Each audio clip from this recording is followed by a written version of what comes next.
Greetings, YouTube. I would like to wish you a happy Geek week. Greetings everyone. I was a very big geek in my class, and not only me, but me with my friend Dilger Bayer and NIM, we were a great geeks of this class. So we were drawing a lot of this stuff, not only this knights and these monsters. And since we were bad at English, we were this is the 8th grade picture, and we are like writing Dilger Bayer as a Dilger Bajar, and of course there is no mistake in the case of the name Nim Tawa. It's not a Nyam Tawa, but it's Nim Tawa. So it's like this. We were not good at English, and we were thinking that we are like writing our names right. So according to this English, my friend is called Nim, and another friend is called Bajar, not Bayer. So what I was this drawing at that time, this is going to be how to say this, we call it as a difter, some kind of a notebook from 1997. So on this you have a game of dice. You throw a dice, you travel like this. Also you have some space war, this comics. I used to draw this some robot, this fighting, etc, etc. And today I would like to tell my geek story, my space geek story. So everything starts with my friend Nim Tawa, and this is a story about the great scientist Nim, simple name Nim. So the great scientist Nim was an old man. He was like dying, but he decided to copy his consciousness into a computer, and he hoped that in time there will be a technology where you can transfer this consciousness or this mind into another body, something like that.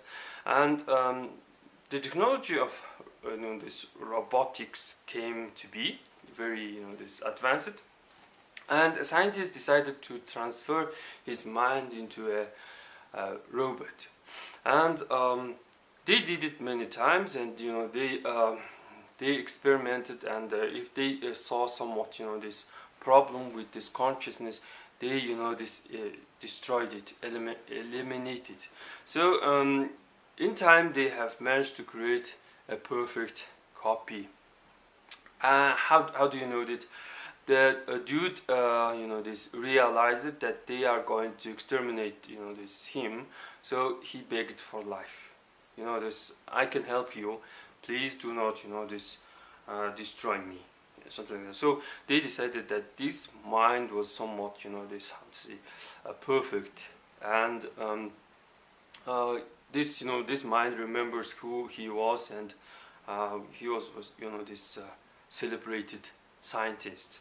So this robot starts to work on this space lab, research lab for this several years, and one day he decided that he would like to meet his these relatives. Maybe this their family relative is like this alive, and they gave him this permission to contact his family. So of course after 1 or 2 generation, his family members wasn't so interested in him. So he was like, in my this fantasy, there is no such thing as like, this, how to say, looking at someone's face. Usually you talk on phone, something like that. But you can imagine that there was, this screen with the face, and these people are not so interested in this robot claiming to be his great-grandfather, something like that. So he also asked to visit the Earth, but the security, this guys with this robot suits say that I'm sorry, you are not allowed to pass this gate. So he was in a prison. He was in a space prison. He was working on these engines and etc, etc. And speaking of these spaceships, in my imagination there is no such thing as a space, this shield. This everything is made of a metal, and you must hit and you must avoid, and there is no such thing as a shield. Well, and then this scientist decided to somewhat, this rebel, and decided to steal a robotics facility, or this factory that creates robots. And he was having also before that he was having a trouble with this imagination, because he was a spirit of an old man. So he decided that this in order to accomplish his stealing stuff, he decided to contact with this young scientists and ask them to come to his this lab and listen to a lecture. So of course this military this base loved him, and he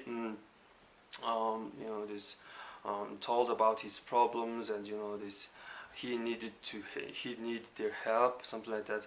And he told it as being important for his research, not this he was hiding his plans. So it is going to be very hard to steal a big the robotics facility from a military. So he managed to steal it, and not only steal, he managed to escape using this lightning speed. And he was gone for several these years, maybe 100 years. And he found a mining this planet. He started his own robotic army to defend himself, and he developed them as being quite strong, and they should protect him from human beings. But the problem has arrived that these robots decided that they don't need him, and his this research, or his this desire to become human being again is it's against the this what the this primary this goal of these robots, they defend him from humans. So they decided that they should defend him from becoming a human.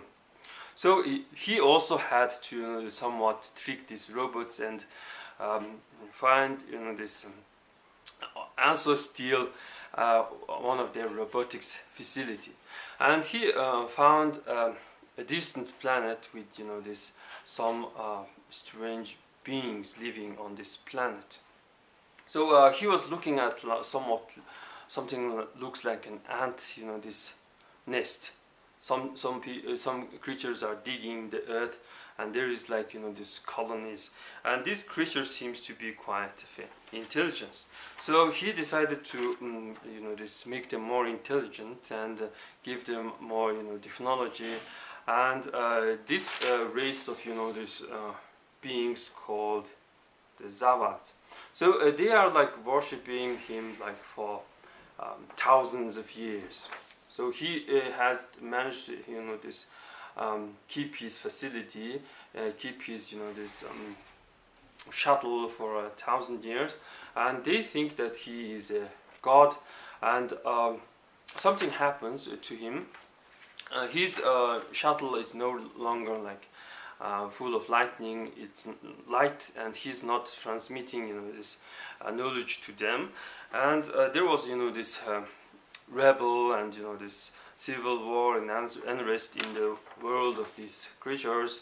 And one day, this they ask, the validity of this God. So he came and he made us intelligent, but his this ship seems to be like a closed chest, and they wanted to this open this box. So they had this advanced technology to cut those metals, and they entered, and something happens, and there's some kind of a lightning cloud came up from this space shuttle, and this lightning cloud speaks to them that you must keep this live long and prosper, something like that, and I'm going home. So they think that this God is like left. So things are looking bad in a case of Earth, and a great force of robots is massed around this planet Saturn, and they are trying to overwhelm the humanity and take over this Earth. So all the colonies of Earth is like destroyed. Every human being is like either killed, or their consciousness is taken as to become a robot, something like that. So everything looks so grim, but during the battle, a great cloud comes, and this shuts down every this robotic this ships, and my ships usually look like just these squares, totally white squares, and but the human ships are still intact, and there is something on the radio that this is going to be the great this Professor NIM. So he is like become somewhat this cloud being, and this cloud being is made from this somewhat this lightning, and it's like a one big brain, but it travels in space. So he is like this greets the humans, and he goes towards the Earth. So this everyone is like shocked why he helped us, and what this being wants this from Earth. So he visits the Earth, and he sees that Earth is like green and full of this tall white buildings, and he thinks that this humanity seems to doing well, and he goes to space. So this was the the end of this my story, together with my friend Dilgerbaier and Nimdawa. So but there was this one robotic ship is like intact, and this it transmits this message that we have encountered alien being, and we got the sample. Extreme quarantine is needed. So this robot is going to study what this this human being came to be. So he became like an immortal god. Speaking of this God and etc., back in 1997, I was also this drawing. Here you have this what this space, my imaginary space battle looked like. A bunch of this explosions and stuff. So I also was drawing my this all the stuff. I mean this religious, so to speak, stuff. So you have here you have a battle of a dragon and Garuda. So in this picture now this our Garuda is like holding the dragon, using its feet, this standing on its neck, but the dragon has this how to say, coiled his neck using its belt, not belt, a tail. So this is like a quite equal battle, but after several years, in maybe 2004 and 2003, I draw one of these where I having a total victory over a dragon, something like that. Well, now you know my geek story, my space story, and I hope after I telling this story I'm like a little bit a storyteller. Well, that's pretty much for today, and thanks for watching.